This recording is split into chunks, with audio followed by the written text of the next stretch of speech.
Calaroga Shark Media.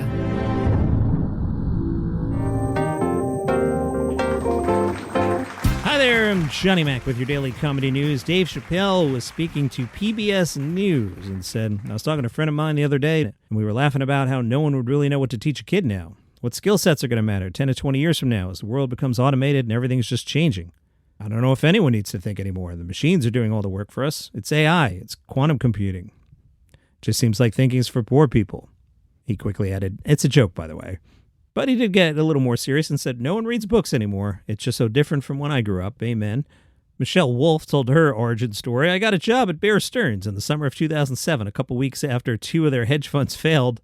I was not there at the start of the financial crisis. I jumped on the sinking ship and it sank. Too big to fail, not Bear Stearns, just the right size. It was March 2008. All the banks were failing. Some friends of mine came to visit and we went to a taping of SNL. I've always been a big fan. I was like, how do the people do this? How do you get here? She found out the entire cast had started in improv, so she signed up for a class. I'd work at the bank during the day and then go to an improv literally in my heels and skirt suit. I would do improv looking like a business lady. She and some comedy-minded friends started writing and sharing 5 jokes a day with each other, posted some of them on Twitter. In case you're looking for them, she says they were atrocious and long since deleted. She started doing open micers and then shifted to a part-time job. And then her plan, I was like, all right, I'm going to slowly do less and less work until I get fired. And I left my financial career in the dust. By 2014, she was writing jokes for Late Night with Seth Meyers and for comics like Hannibal Buress. Hannibal recommended her to Chris Rock. She wrote for Rock for some of the stuff at the 2016 Oscars.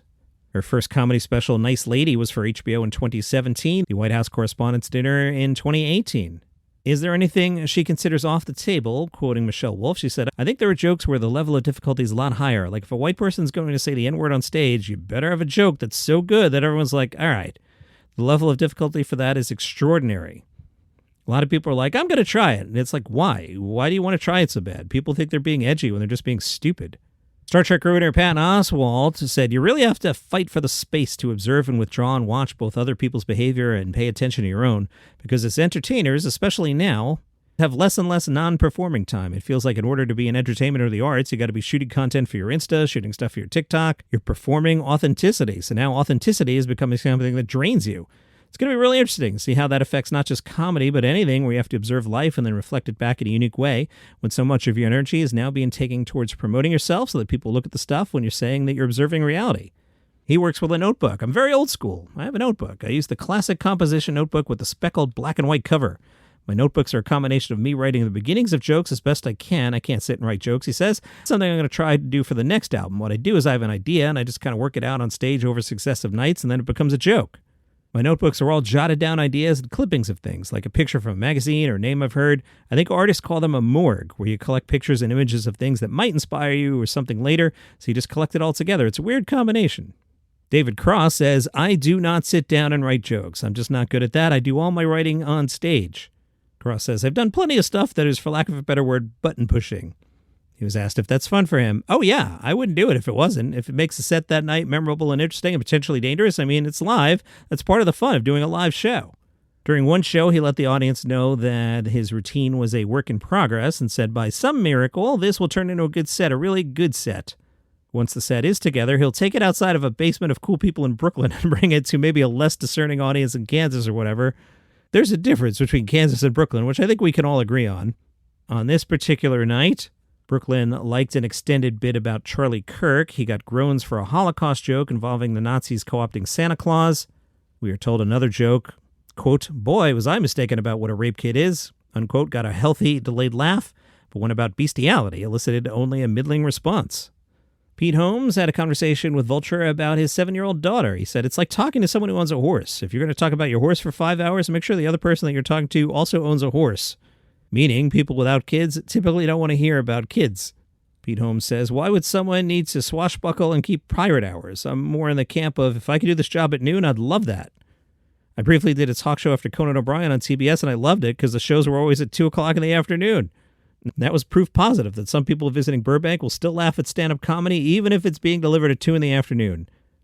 I'd be done at 4 o'clock, go home, have an early dinner, and be in bed by 9. It was the best. On Gossip Corner, In Touch magazine reports that podcaster Sam Harris has purchased David Spade's former Beverly Hills estate. worth $32.3 million. David Spade had money. Where does Spade have money from? Like, SNL doesn't pay that well. Call up Spade's IMDb. Where does he have money from? Police Academy 4? An appearance in Coneheads? He played Scuzz in the animated movie Racing Stripes. How does this guy have money? I gotta ask AI. Hold on. AI says movies like Tommy Boy, Black Sheep, Joe Dirt, and The Emperor's New Groove paid well, and some generate residuals. TV was probably his biggest payday. On Just Shoot Me, he reportedly earned up to $300,000 per episode in later seasons. How long did Just Shoot Me run? And on Rules of Engagement, he reportedly earned about $150,000 per episode, but that didn't run long. Podcasting, he has co-hosted the successful Fly on the Wall podcast with Dana Carvey. Sure, and the podcast is doing well, and believe me, he lives well, but that's not like crazy money. All right, Just Shoot Me ran on NBC from 1997 to 2003. All right, I guess he's got Just Shoot Me money. It ran for 7 seasons and produced 148 episodes. All right, so if he was making $300,000, so he's making $1 million every 3 episodes towards the end there, okay, Just Shoot Me.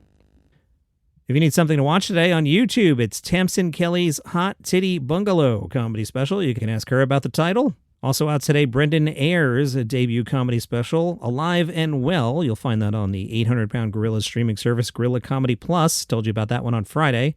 I like the name of this company, Joke Zero. It is a distribution company. They've announced they've acquired Isabel Hagen's On a String, and On a String will be in theaters starting on the 11th of September, boasting a 91% critic score on Rotten Tomatoes, stemming from a successful festival run. It'll get a week-long theatrical run exclusively at the Quad Cinema in New York City before expanding into other markets. On a String follows a Juilliard training violist as she navigates the New York City freelance classical musician scene, playing gigs that often draw her into the personal lives of strangers, all while living with her oddball family's NYC apartment. Nice job by Comedy vs. Cancer. They've raised $2.7 million for blood cancer research. The event was held at Jazz at Lincoln Center in New York City. New York City is having quite the summer, huh? This year's show featured appearances from Brett Goldstein, Hassan Minhaj, Zoner Garg, Nick Kroll, and others. And from the Toronto Guardian, they have their series where they check in with local comedians. Let's check in with Bria Habert.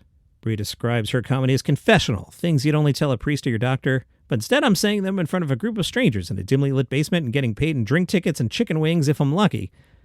Influences, interesting list here. Christopher Guest, Monty Python, Bernie Mac. See, you didn't think I was going to say Bernie Mac after Christopher Guest and Monty Python. Bernie Mac, Gilda Radner, Norm Macdonald, Beth Stelling, Michelle Wolf, Tina Fey. Favorite comedian growing up? I loved Amanda Bynes growing up. Favorite comedian right now? I'm really enjoying, great list here, Josh Johnson, Chris Fleming, Chloe Radcliffe, Jeffrey Asmus, and Maddie Weiner. Pre-show ritual, a crisp Diet Coke with a lime wedge.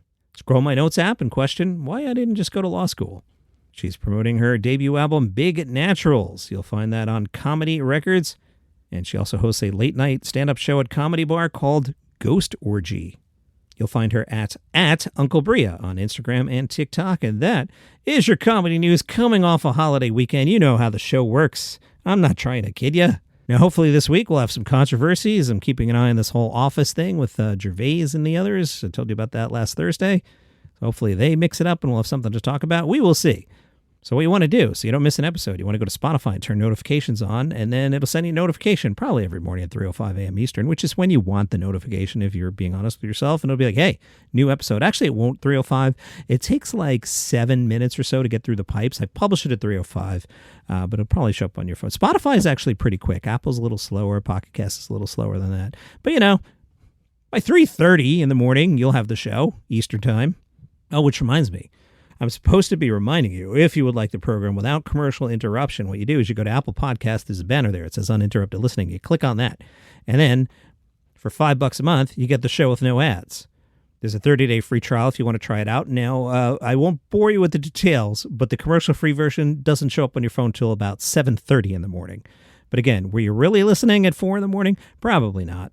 I know there's a couple people who do. There's a couple people who work overnights who appreciate that when the show shows up on their phone in the middle of the night, and I appreciate you guys listening. But anyway, if you want the show commercial-free, Apple Podcasts, uninterrupted listening, 30-day free trial, try it out. Maybe you'll like it. After that, it is $5 a month, and I'll see you tomorrow.